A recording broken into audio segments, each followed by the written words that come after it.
Judges chapter 1. After the death of Joshua, the Israelites asked the Lord, "Who of us is to go up first to fight against the Canaanites?" The Lord answered, "Judah shall go up. I have given the land into their hands." The men of Judah then said to the Simeonites, their fellow Israelites, "Come up with us into the territory allotted to us to fight against the Canaanites. We in turn will go with you into yours." So the Simeonites went with them. When Judah attacked, the Lord gave the Canaanites and Perizzites into their hands, and they struck down 10,000 men at Bezek.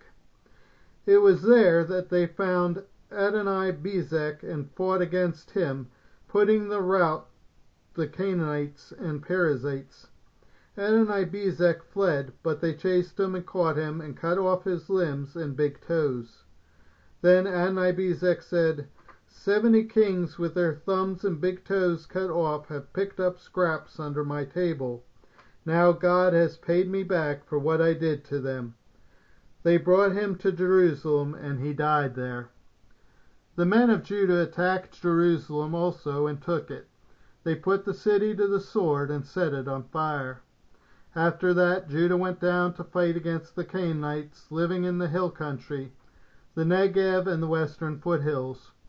They advanced against the Canaanites living in Hebron, formerly called Kiriath Arba, and defeated Sheshai, Ahiman, and Talmai. From there they advanced against the people living in Debar, formerly called Kiriath Sepher. And Caleb said, "I will give my daughter Achsah in marriage to the man who attacks and captures Kiriath Sepher." Othniel, son of Kenaz, Caleb's younger brother, took it, so Caleb gave his daughter Achsah to him in marriage. One day when she came to Othniel, she urged him to ask her father for a field. When she got off her donkey, Caleb asked her, "What can I do for you?" She replied, "Do me a special favor. Since you have given me land in the Negev, give me also springs of water." So Caleb gave her the upper and lower springs. The descendants of Moses' father-in-law, the Kenite, went up from the city of palms with the people of Judah to live among the inhabitants of the desert of Judah in the Negev near Arad.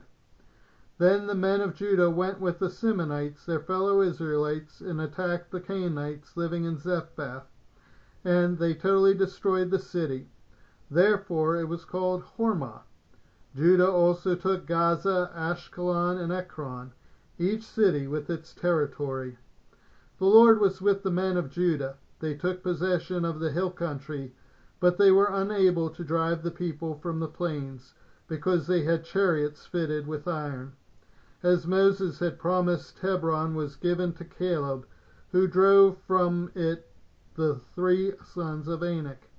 The Benjamites, however, did not drive out the Jebusites who were living in Jerusalem. To this day the Jebusites live there with the Benjamites. Now the tribes of Joseph attacked Bethel, and the Lord was with them. When they sent men to spy out Bethel, formerly called Luz, the spies saw a man coming out of the city, and they said to him, "Show us how to get into the city, and we will see that you are treated well." So she showed them, and they put the city to the sword, but spared the man and his whole family. He then went to the land of the Hittites, where he built a city and called it Luz, which is its name to this day. But Manasseh did not drive out the people of Bethshan or Tanakh or Dor or Iblim or Megiddo and their surrounding settlements, for the Canaanites were determined to live in that land. When Israel became strong, they pressed the Canaanites into forced labor, but never drove them out completely. Nor did Ephraim drive out the Canaanites living in Gezer, but the Canaanites continued to live there among them. Neither did Zebulun drive out the Canaanites living in Kitron or Nahal, so these Canaanites lived among them. But Zebulun did subject them to forced labor. Nor did Asher drive out those living in Acco or Sidon or Ahalab or Achzib, or Heleb, or Aphmanach, or Rehob. The Asherites lived among the Canaanite inhabitants of the land, because they did not drive them out. Neither did Naphtali drive out those living in Beth Shemesh or Beth Anath, but the Naphtalites too lived among the Canaanites inhabitants of the land. And those living in Beth Shemesh and Beth Anath became forced laborers for them. The Amorites confined the Danites to the hill country, not allowing them to come down into the plain. And the Amorites were determined also to hold out in Mount Heres, Ajalon, and Shelabim. But when the power of the tribes of Joseph increased, they too were pressed into forced labor. The boundary of the Amorites was from Scorpion Pass to Salo and beyond.